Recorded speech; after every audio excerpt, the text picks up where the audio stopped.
तो इस मूवी की शुरुआत होती है जिसमें हमें बताया जाता है कि आज से हजारों साल पहले इंसानों के साथ ही इसी दुनिया में ट्रोल नाम के क्रिएचर रहा करते थे। अपने साइज में ये काफी ज्यादा ही बड़े होते थे। अब क्योंकि ये बड़े बड़े दिखने वाले ट्रोल्स कोई मॉन्स्टर नहीं थे, बल्कि ये तो एक तरह के मासूम से क्रिएचर थे जिसकी बड़े से बॉडी कंकड़ पत्थरों से बनी हुई थी और दिल उनका मिट्टी और कुछ पेड़ों को मिलाकर बना हुआ था। देखने से ऐसा लगता था कि जैसे ये भी नेचर का ही एक तरह के हिस्सा रहे हों। जैसे अभी हम इंसान हैं, ये मासूम से ट्रोल्स किसी को नुकसान नहीं पहुंचाते थे, इन्हें बस नफरत थी तो वो था धूप, क्योंकि धूप ही इनका ऐसा दुश्मन था जो इनके ऊपर लगते ही जिंदा ट्रोल से बेजान पत्थरों में बदल कर रख देते थे। ये लोग इंसानों के साथ ही हंसी खुशी से अपनी जिंदगी गुजारा करते थे, लेकिन फिर सब कुछ धीरे धीरे बदलने लग गया। इस दुनिया में, इस धरती पर क्रिश्चियनिटी पूरी तरह से फैलनी शुरू हो गई और क्रिश्चियन लोगों को लगने लगा कि यह दुनिया सिर्फ इंसानों के लिए ही बनाया गया है और ट्रोल्स का इस दुनिया पर रहने के लिए कोई हक नहीं है। उन्होंने इन बेकसूर ट्रोल्स को मारना शुरू कर दिया और उन पर बहुत ही बेरहमी से जुल्म करने लग गए थे। वो ट्रोल्स को जबरदस्ती खींच खींच कर धूप में लेकर आते थे ताकि ट्रोल्स पत्थर बनकर मर जाएं। क्रिश्चियन के होली वाटर, होली बेल, यह सारी चीजें ट्रोल्स को काफी दुख पहुंचाती थीं, ट्रोल्स को कमजोर करके रख देती थी और क्रिश्चियन इन्हीं चीजों का फायदा उठाकर उन्हें मार देते थे। यहीं पर हमें पता चला कि नोरा नाम की लड़की, जो इस मूवी की मेन कैरेक्टर थी, उसके डैड उसे यही कहानियां सुनाया करते थे। वो हमेशा नोरा से कहते रहते थे कि मैं इसी चीज को लेकर हमेशा से दुखी रहा हूँ कि इंसानों ने बेचारे ट्रोल्स की मदद करने की बजाय उन्हें मारने लग गए। इस टाइम पर नोरा अपने डैड से प्रॉमिस करते हुए कहने लगी कि अगर अभी भी इस दुनिया में अच्छे ट्रोल मौजूद हुए तो वो हमेशा उनकी मदद करेगी। यहीं से सीन को शिफ्ट करके फाइनली बड़ी हुई नोरा को दिखाया गया। पता चलता है कि उसके डैड किसी हादसे में मारे गए थे और उनके गम में वो सबसे अलग एक जंगल में रहती है, क्योंकि वो ट्रोल्स पर अभी भी रिसर्च कर रही है। कुछ साल पहले उनका सामना ट्रोल्स से हो चुका था। जितने भी ट्रोल्स को लेकर कंफ्यूजन उसकी दिमाग में थी, वो सब खत्म हो गई है और वो अब पहले से ज्यादा अच्छे से ट्रोल्स पर रिसर्च कर सकती है। एक दिन अचानक उसके घर कोई अनजान आदमी घुस आया। नोरा बिना डरे पीछे से उसके ऊपर अटैक कर दिया, लेकिन पता चलता है कि यह कोई और नहीं बल्कि चैड था, प्रेसिडेंट का पर्सनल सेक्रेटरी, जिसने पहले भी ट्रोल्स से लड़ने में नोरा की काफी हेल्प की हुई थी। वो अभी भी गवर्नमेंट के लिए ही काम कर रहा है, लेकिन साथ साथ ट्रोल्स को बचाने के लिए कुछ नए तरीके भी ढूंढ रहा है, क्योंकि उसे भी नोरा के डैड के जरिए पता चला था कि ट्रोल्स बुरे नहीं हैं, यहाँ तक कि वो कोई मॉन्स्टर भी नहीं है। इस टाइम चैड नोरा को एक बहुत ही बड़ा राज बताने के लिए यहाँ आया हुआ था, जो इसके लिए वो उसे यहाँ से एक खुफिया लैब में लेकर जाता है। यहाँ आने के बाद नोरा की मुलाकात प्रोफेसर लहरी से हुआ। प्रोफेसर लहरी भी नोरा की तरह ही ट्रोल्स पर रिसर्च कर रहे थे और यहाँ पर नोरा को वह मिलता है जो उसने कभी सोचा तक नहीं था। वही ट्रोल जो नाजिस के टाइम पर पहाड़ों में से निकला हुआ था, वही ट्रोल प्रोफेसर लहरी के लैब के अंदर था। इन्होंने इस ट्रोल का नाम जेरी रखा हुआ था और साइंटिस्ट ने बताया हुआ था कि यह ट्रोल पिछले 100 सालों से सोया हुआ है। यहाँ पर नोरा को यह भी बात पता चल पाती है कि साइंटिस्ट अपने रिसर्च के लिए इस ट्रोल के काफी सारे हिस्सों को काटते आ रहे हैं और यह बात सुनकर नोरा गुस्से से भर जाती है। उसे ट्रोल के लिए दुख हो रहा था। वो अब एक लिफ्ट के जरिए ऊपर ट्रोल के कान के करीब चली जाती है और चुपके से उसके कान में भी एक पोयम सुनाने लग जाती है। नोरा का प्यार, उसके इमोशंस ट्रोल को अपने आंखें खोलने पर मजबूर कर देता है और पता चलता है कि 100 सालों बाद जेरी नामी यह ट्रोल दोबारा से जाग उठा है। खुद को बंधा हुआ देखकर वो पागल सा हो जाता है। गुस्से में आकर वो सारे लैब्स को तोड़ने लग जाता है, यहाँ तक कि उसने नोरा के लिफ्ट को भी दूर फेंक दिया था, लेकिन लिफ्ट की बेल्ट की वजह से नोरा की जान बच गई। दिखाया जाता है अब यह ट्रोल अपने आप को आजाद करते हुए इस लैब को तोड़कर बाहर निकल चुका है और जाते ही उसने हर जगह तबाही फैलाना शुरू कर दी है। वो कुछ नहीं देख रहा कि उसके पैर के नीचे कोई इंसान या फिर कोई घर, गाड़ी आ भी रही है कि नहीं। वो हर चीज को कुचलते हुए आगे बढ़ता चला जाता है और एक जगह हमें दिखाया जाता है जहाँ पर बहुत सारे बच्चे मजे से पार्टी कर रहे थे कि तभी अचानक से वहाँ ट्रोल आकर उस घर की छत तोड़ते हुए उन सभी बच्चों को निकाल निकाल कर खाने लग जाता है। दरअसल यह ट्रोल पहले के ट्रोल्स की तरह अच्छा नहीं था। यही बात जल्द ही नोरा और उसके सारे साथियों को पता चल जाता है और ये लोग उस ट्रोल को रोकने का डिसाइड करते हैं।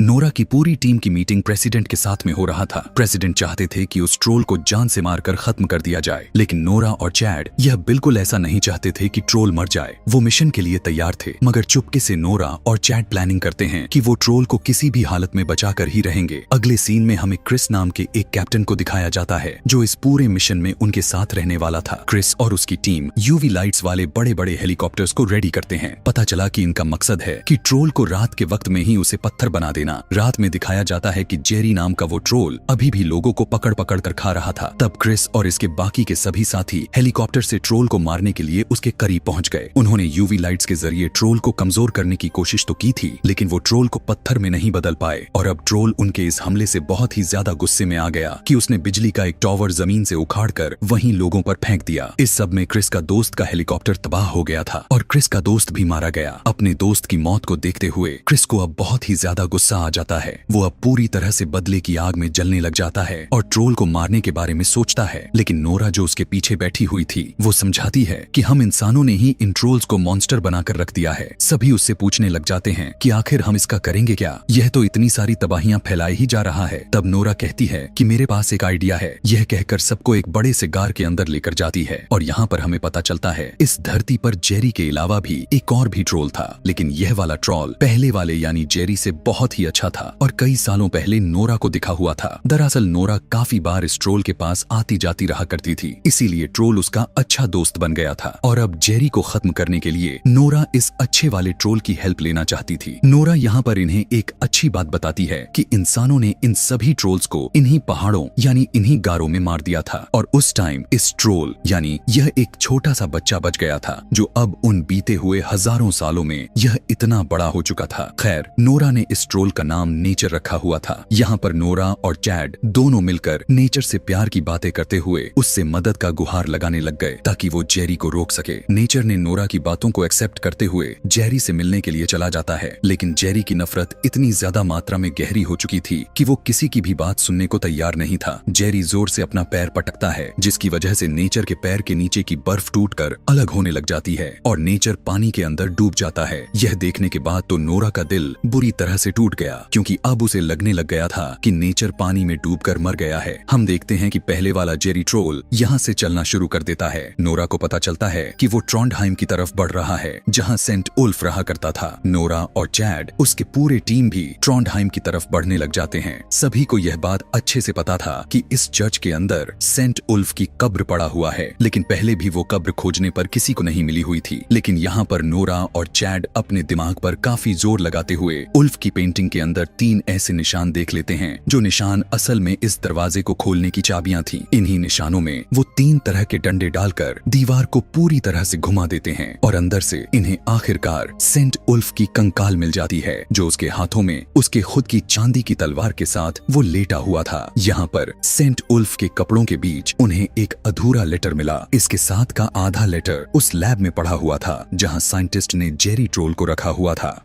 यह लोग दोनों के पिक्चर लेते हैं और उसे मिलाकर देखने लग जाते हैं, जिसके बाद इन्हें एक बहुत ही बड़ी सच्चाई पता चलती है कि हमेशा से यही बात बहुत ही फेमस था कि सेंट उल्फ ने ट्रोल्स को मरवाया हुआ था, लेकिन ऐसा कुछ भी नहीं था। उसने तो इन बेचारे ट्रोल्स को मारने का ऑर्डर तो दिया ही नहीं था, वो तो सिर्फ उन्हें दुनिया यानी धरती के दूसरी तरफ शिफ्ट करना चाहता था ताकि इंसान ट्रोल्स से और ट्रोल्स इंसान से डिस्टर्ब ना हो। लेकिन चर्च ने सेंट उल्फ की हुक्म को नहीं माना और चर्च के कहे के मुताबिक सारे के सारे ट्रोल्स को बहुत ही बुरी तरीके से मार दिया गया और फिर खुद चर्च ने यही इल्जाम लगा दिया कि यह सारा किया धरा काम किसी और का नहीं बल्कि सेंट उल्फ का ही है, और यही सब कुछ छुपाने के लिए उन्होंने आखिर उल्फ को ही जान से मरवा दिया, यहाँ तक कि यह सच्चाई आगे चलकर किसी को पता न चले। इसीलिए उसकी ग्रेव को भी छुपा दिया। नोरा को भी समझ आ चुका था कि जेरी अपने सभी साथी ट्रोल्स का बदला लेने के लिए ट्रॉन्डहाइम की तरफ बढ़ रहा था। अब क्योंकि इन्हें किसी हालात में उसे रोकना ही होगा, इसीलिए इन्हें नोरा के डैड के रिसर्च ने पता चलता है कि ट्रोल को सिर्फ होली वाटर से ही कमजोर किया जा सकता है। पता चलता है कि इसी चर्च के नीचे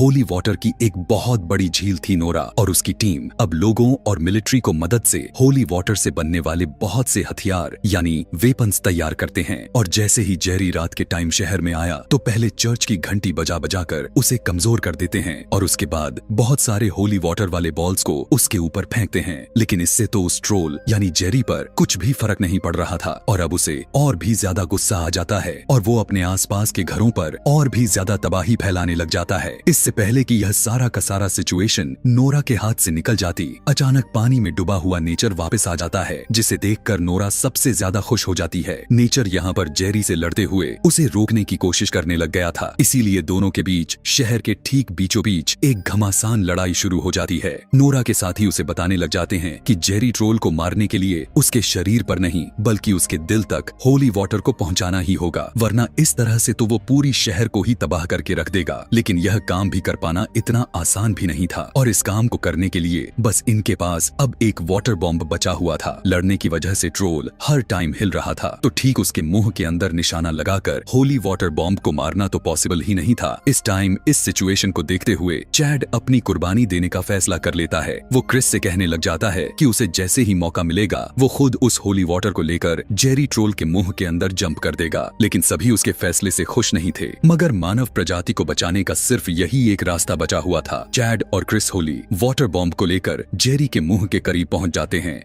वो वाटर बॉम्ब को जेरी के मुंह में डालने की कोशिश करते हैं। इनकी पहली कोशिश तो नाकाम रह गई थी, जिसके बाद चैड अपने वाइफ को कॉल लगाता है ताकि उससे लास्ट गुड बाय बोल सके और वो उसे ये भी कहता है कि मेरे बेबी को बताना डैड उससे बहुत प्यार करते थे। चैड की वाइफ इस टाइम प्रेग्नेंट थी। यह कहने के बाद वो वाटर बॉम्ब को लिए हेलीकॉप्टर से सीधा जेरी के मुंह के अंदर जंप कर देता है। बॉम्ब जेरी के अंदर फटा और उसके दिल की तरफ रोशनी दिखाई देता है और जेरी का शरीर अंदर से खत्म होने लग चुकी थी। यही मौका देखते हुए नेचर अपना हाथ जेरी के पीठ पीछे घुसाकर उसका दिल ही बाहर निकाल लेता है, जो इस तरह से जेरी की डेथ हो जाती है और फाइनली इन लोगों की जीत हो जाती है। लेकिन इसके बावजूद भी नोरा और उसकी पूरी टीम चैड के लिए बहुत ही ज्यादा दुखी थी। लेकिन अब तो इंसानियत पूरी तरह से बच चुकी थी। इस मूवी के पोस्ट क्रेडिट सीन में हमें कुछ महीनों बाद का दिन दिखाया जाता है। हम देखते हैं कि चैड के वाइफ के पास चैड का बेटा पैदा हुआ था। पूरी टीम नोरा के घर वेकेशन पर आती है और उसी दिन यह लोग अचानक से महसूस कर पाते हैं कि घर जोर जोर से हिल रहा था। नोरा जब बाहर आकर देखती है तो पता चलता है नेचर नोरा के घर के पास आ रहा था। पता चला कि सभी इंसानों को नेचर की यानी इस ट्रोल की असलियत पता चल गई थी कि वो इंसानों का दुश्मन नहीं है, वो तो इंसानों की मदद भी कर रहा है। इसीलिए अब यह ट्रोल इस दुनिया में छुपकर नहीं रहता था, बल्कि खुले में सुकून से रहता था। सही शब्दों में बात करें तो ट्रोल्स इंसानों के बीच दोबारा से दोस्ती हो चुकी थी। अब यह दोस्ती कब तक दोस्ती ही रहने वाली थी, इस बात का तो कोई नहीं जानता, क्योंकि हम इसी कहानी के पीछे देख पाते हैं कि एक प्रोफेसर ने छोटे से ट्रोल को अभी भी अपने खुफिया लैब में कैद करके रखा हुआ है, जो अब धीरे धीरे बड़ा हो रहा है। उसके साथ आखिर ये क्या करने वाले थे, इसका कोई आइडिया किसी को कुछ पता नहीं था और बस उसी छोटे से ट्रोल को दिखाते हुए यह कहानी भी यहीं पर खत्म हो जाती है। ऐसे ही और भी मूवी एक्सप्लेनेशन वीडियोस देखने के लिए कमेंट में नेक्स्ट लिखना ना भूलें। Thanks for watching.